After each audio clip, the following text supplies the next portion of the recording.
በጭራሽ በዓለም ላይ ያሉ ሰዎች ሁሉ ማለት በዓለም ላይ ያሉት ሀገራት ሁሉ መብታቸው ነው እኩል ነው ማለት አልገምትም። ምክንያቱም በእኛ ህይወት ላይ ብዙ ሀገሮች ሲወስኑ ያለው ብዙ ሰው ኢቭን አንድ ግለሰብ እንኳን በሀገር ደረጃ ላይ ተጽዕኖ ሊያመጣ እንደሚችል አለ። ምንም በሀገራት አካባቢ ነው ምንም እኩልነት የለም። መስፈርቱ ትልቁ ምንድነው? የኢኮኖሚ ነው። የኢኮኖሚ መስፈርት ነው። የፖለቲካ ሁኔታ ኢኮኖሚውን ተከትሎ ነው የሚመጣው። በኢኮኖሚ ከዳበርንና ማንንም የማናስቸግር ከሆነ አንድ ደረጃ ከፍ እንላለን። ቀጥሎ ደግሞ ራሳችንን ችለን እንዲ ተደማጭነት እናገኛለን። እያልክ በዓለም ላይ አሁን ያሉት ለምሳሌ የተወሰኑ ሀገሮች ናቸው ተደማጭነት ያላቸው። ሌላው ያው እነሱን ተከትሎ የነሱ መልካም ፈቃድ እየጠበቀ ነው የሚኖረው እንጂ ማንንም በዓለም ላይ ያለው ሁሉም እኩል አይደለም። 所以我们中国很多甚至是现在我觉得世界可以发展，就是有很多这些中国制造的东西，但是这个代价是什么？这个代价就是这些人的这些工作环境、工作条件都是非常非常的差。 La manipulation, c'est d'abord au niveau de la tête. Vous, les pays pauvres, à partir de là, celui qui te dit vous, les pays pauvres, se place au-dessus. Si tu dis non, nous, on n'est pas un pays pauvre, mon frère. Nous avons du pétrole, tu as besoin du pétrole.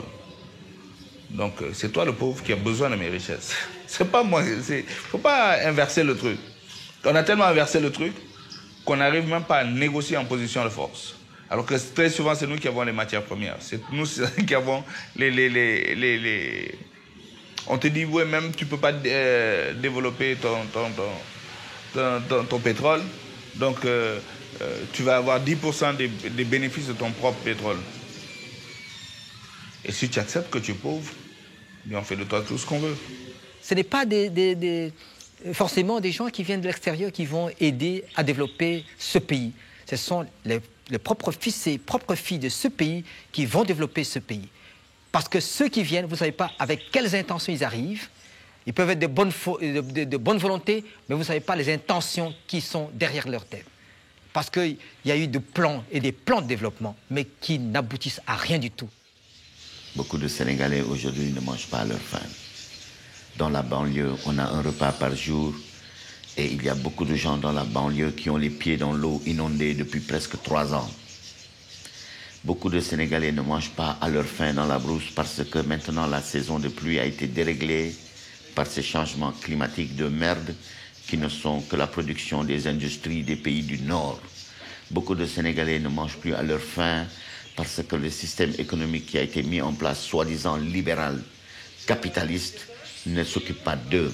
Beaucoup de Sénégalais ne mangent pas à leur faim parce que les terres sont devenues arides et pauvres, surexploitées par une culture de l'arachide que les écologistes ont toujours dénoncée. Beaucoup de Sénégalais ne mangent pas à leur faim parce que 1500 fois par année, la forêt brûle au Sénégal sans qu'on l'éteigne.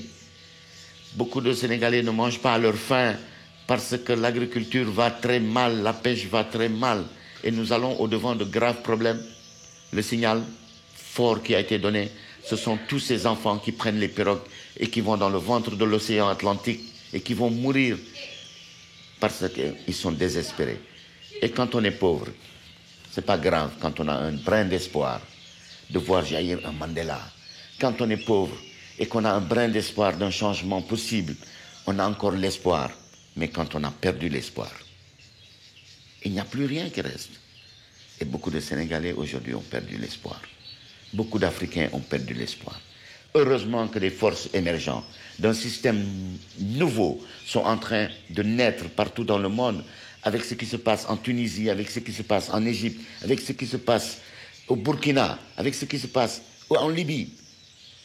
Des gens sont en train de se révolter pour dire ça suffit. Nous voulons un autre monde, nous voulons une autre société. Mais ce changement, il passe par nous, il passe par les gens. Et c'est cela que le monde est en train de nous apprendre. Et j'espère que nous allons tirer profit de ces leçons pour vivre ensemble dans un monde plus juste, ensemble dans un monde plus équitable. Sinon, nous allons partager un monde de terreur.